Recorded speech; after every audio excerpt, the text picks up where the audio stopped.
Race number 10 then of the Louis Vuitton America's Cup qualifiers, the fourth of the day. These two already having raced once this afternoon. So some of these boys digging deep physically, these 20 minutes, so strenuous, only a relatively short period of time, but they have trained exactly for this kind of scenario. And Ken, who do we think has the advantage, if any, at this very, very early point? Well, leading back is obviously USA with Artemis chasing, trying to push USA there early, trying to get a hook, get around to get a hook here, and let's see if they can get the overlap and make it stick. Looks like they definitely have the overlap right now. Very similar situation to what we saw yesterday with the collision, but the two boats stay out of the way. Spithill actually tacks onto port tack very quickly. Artemis goes with them.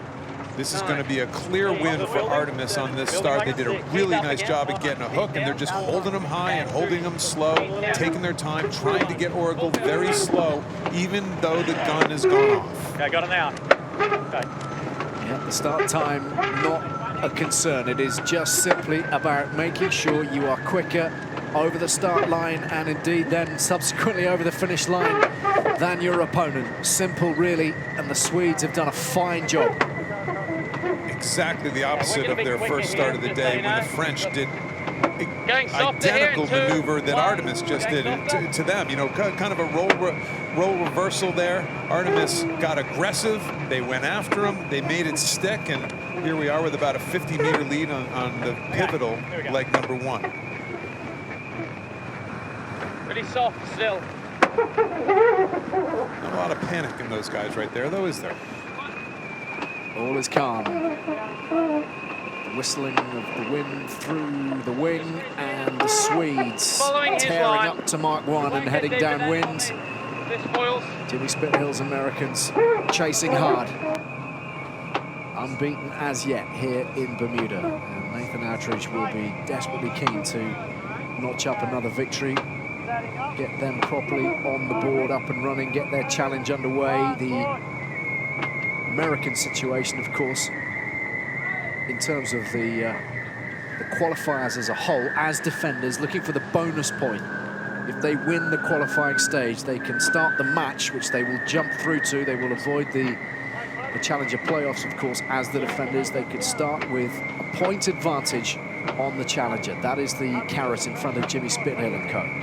I think if the teams had been polled before this event as to who the hot group was on the water and all the practice racing, they would have said Artemis. They also would have said the French were the team that were struggling the most. Well, right now, almost halfway through the round robin series, Artemis and the French are both stuck on 1 win. Let's see if Oracle goes for the split here, or if they follow them around. There's the split.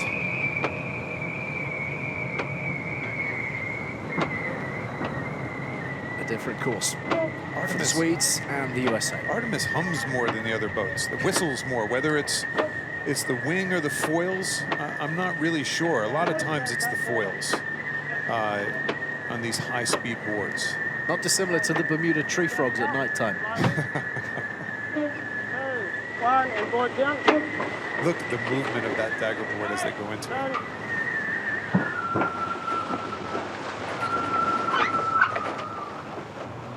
A little dip of the front of the hulls from Artemis Racing. Joey, it doesn't look very windy on that right side again right now. We've lost Joey in the water. There's the tack, popped out of the water, everybody running aside. Little hiccup. I doubt that hiccup meant it was a worse tack, but at the same time, probably a couple bruises and a tight race. Good illustration of the fact that it isn't that simple what these guys are doing, charging around the platform when they are hurtling along at 26, 27, 30 knots, and a close cross coming in here. The Americans tucking in behind.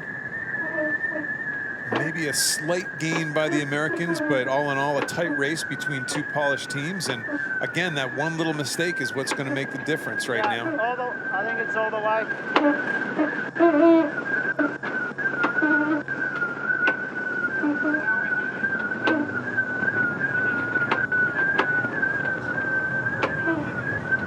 looks strong this side, but isn't it?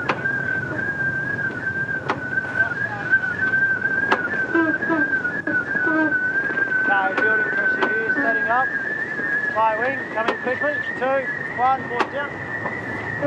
Big split on the race course. This is as big a split as you can have, obviously, with one boat all the way to one boundary and one boat all the way to the other. This is totally going to be determined by which wind shift comes in. Does it come to the right for Oracle, or does it come for the left for Artemis? Looks like a game. And it sure looks like Artemis. Sure looks like that our lovely left side is paid off yet again, Joey. You there, Greg?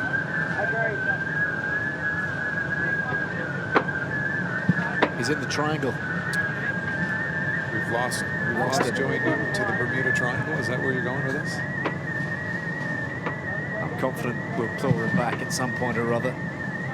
Nice game by the Swedes. They were certainly getting ground down, but all these teams so well practiced. You just never see any stress in these guys. The only stress is how their heart rate is working while grinding all the way around the race course. But there's certainly no mental anguish.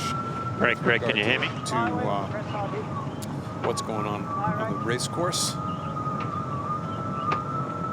Worth mentioning, a couple of Aussies obviously at the helm of these boats with Oracle Team USA led by Jimmy Spithill, 37-year-old from Sydney, Nathan Outridge, 31-year-old Aussie. No shortage of Australians out there at the moment, Joey. They seem to have some kind of stranglehold on the America's Cup right now, at least in separate nations' colours. Yeah, I guess that's right at the moment. There is a lot of Aussies involved, and it just seems to go in cycles. It wasn't that long ago that the America's Cup was full of Kiwis and Americans across all of the teams, and we're just seeing a little shift to the Aussies at the moment. But Artemis is doing a great job out here in the water and seem to be sailing away at the moment. It's just your time, the Aussie time. We've been giving lots of credit to tacticians in this shifty weather. We got to give certainly some credit to Ian Percy on this leg. I don't think we can hear his volume as much as we can hear Outridge's, but he's nailed this leg. I mean, this is a really tight, if you remember going back to that gate, this is a very close race, one close cross, and you don't make this big a gain just on boat speed. There's a lot of, there's big wind shifts out there, and the man staring right at us with the beard, Ian Percy, has certainly knocked it off on this leg with regard to wind shifts.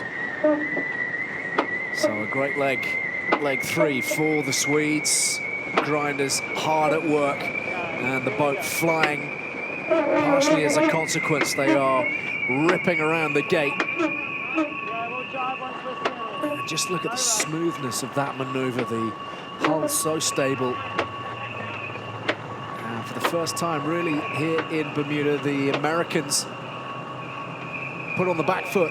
Yeah, they ate up a 200-something meter lead yesterday, quickly, but wait, Artemis, who again is on one win, as are the French in this series, look to be trying to double up their win effort very quickly with a nice lead right now. Right out in the open water and enjoying themselves at this point. The Swedes in cruise control, seemingly. This is when you make choices sometimes to have your lead possibly evaporate a little bit just to go over and get in touch. Let's end it's as a match racer, you say it's time to end this thing. By ending this thing, let's go over and get in similar water that the other boat is in. Maybe it's jibing twice, but we have a big enough lead. Certainly the comfort, you see those handles back there on Outridge's steering wheel, odd-shaped steering wheel. They're jibing early from the boundary. They're just getting themselves, in the old basketball analogy, between the man and the hoop.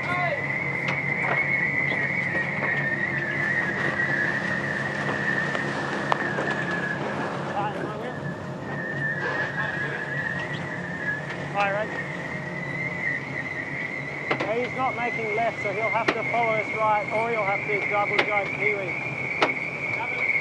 Again, that bow down trim, that kind of interesting praying mantis-like trim on the boats, the way they're sailing it. It's a windage thing, it's drag, it's windage, it's stability, it's actually increasing the righting moment of the boat. It's just, look at that, see the bow down, the weather bow actually pointing down towards the water.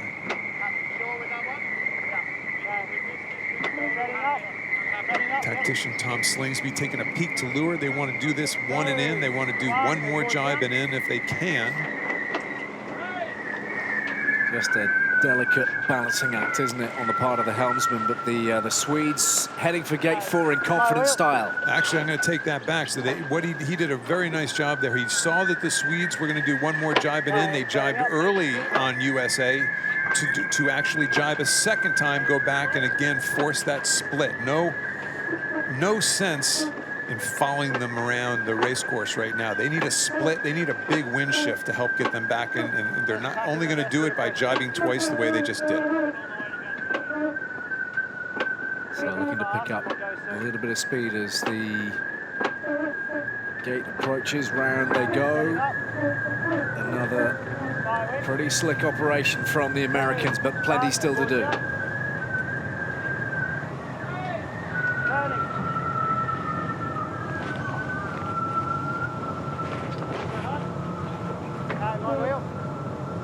So at the moment, quite a disparity in speed between the two crews. The Americans closing the gap slowly but surely. What they'll be looking for is a right-hand shift out here on this side of the race course. And Joey Newton, do we see a miracle puff out there for your boys right now? I think they'd like one, Kenny, but I'm not seeing one out here on the right. And Artemis have got enough of a lead now where they're just putting a loose cover on them. They've got to, getting in front, you'll see them tack pretty soon and not give Tom Slingsby and Jimmy any leverage. Putting a loose cover on them, Joey. Talk us through that. Yeah, exactly, Ali. What they want to do is just make sure that they're in between their opponent and the mark. So they'll just make sure they'll tack pretty soon, and that really gives Oracle nowhere to go. Okay, so it's in a way, it's a sort of blocking tactic. It's a security tactic. Exactly. It's just a way to do it. You protect your lead. You might spend a tiny bit of your lead, but you're sure you're going to be in front at the next mark. Right.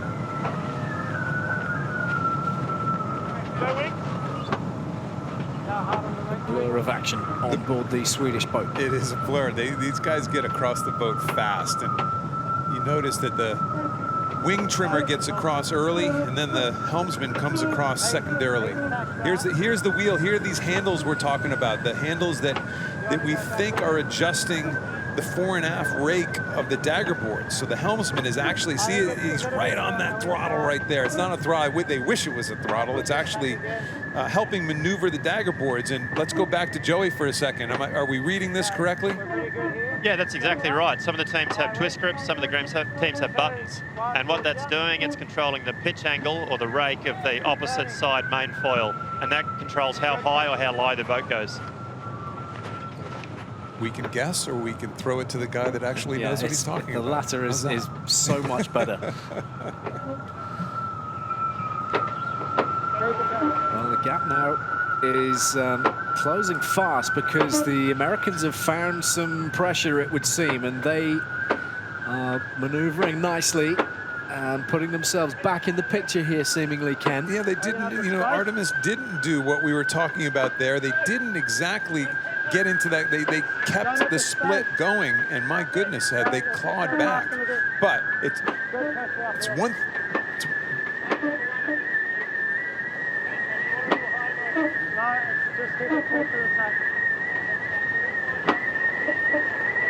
It's certainly one thing to close, it's another thing to pass, and we've seen that again and again.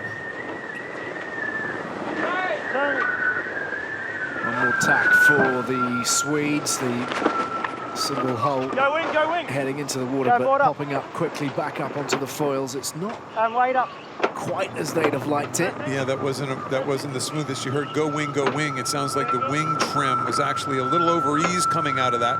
And again, Tom Slingsby seems to have nailed a few wind shifts and gotten them not only back in the race, but well ahead. These wind shifts, Joey, are big out there.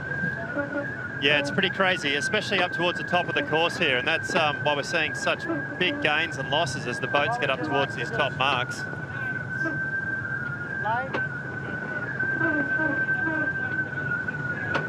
Just keep the boat going fast, and I think Well, what a turnaround in fortunes for Oracle Team USA. The Americans now tearing up the top side of the course, and the foiling tack is a good one yet again from Jimmy Spithill and co.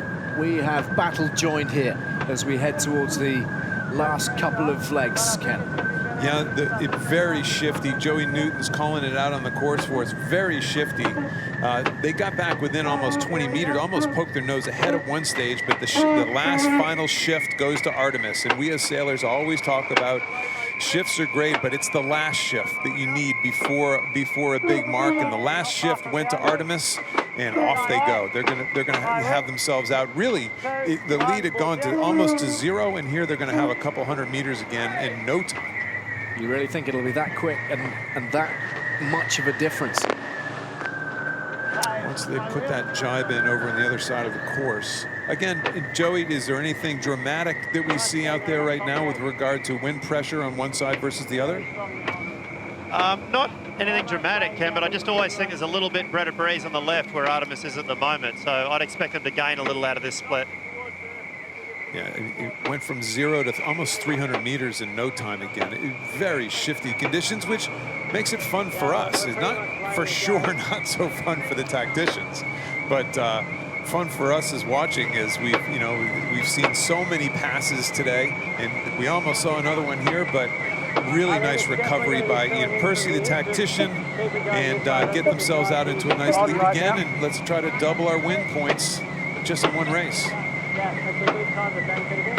That is the unpredictability of this sport.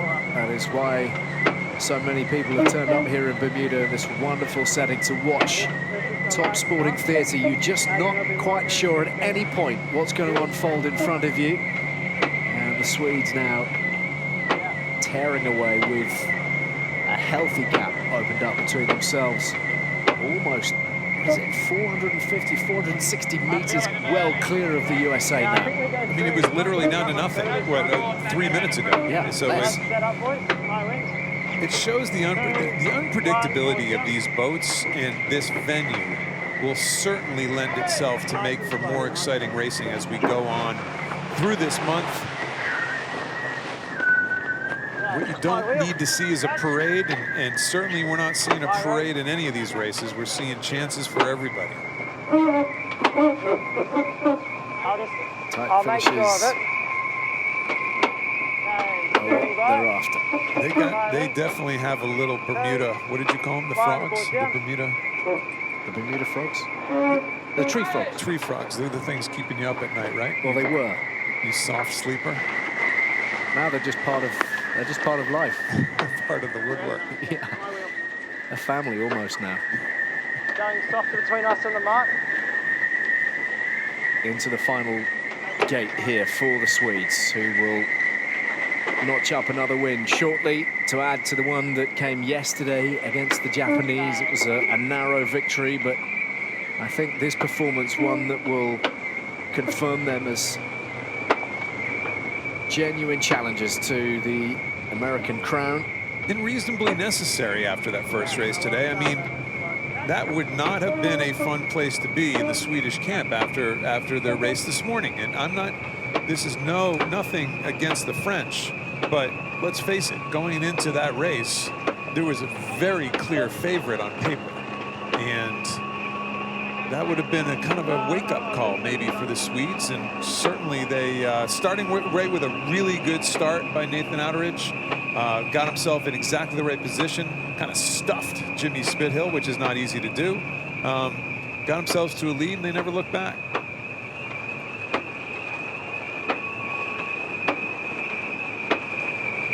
All the hard work paying off for Nathan Outteridge and co.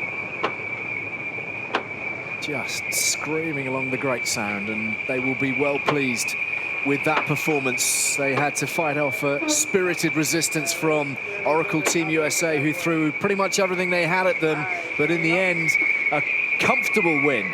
More than 700 meters clear, and Nathan Adridge's Swedes cross the line in first place. I think that might even constitute a flyby. It's unbelievable how these boats react sometimes to the strangest of maneuvers. And I mean, you thought the thing was going to flip over the wrong way there for a second. It's really, obviously there was no panic on board the boat. They didn't think it was a drama, but for those of us watching, certainly it looked a little bizarre. So a first defeat of the regatta for the defenders of the America's Cup. Oracle Team USA and Jimmy Spithill, well beaten in the end.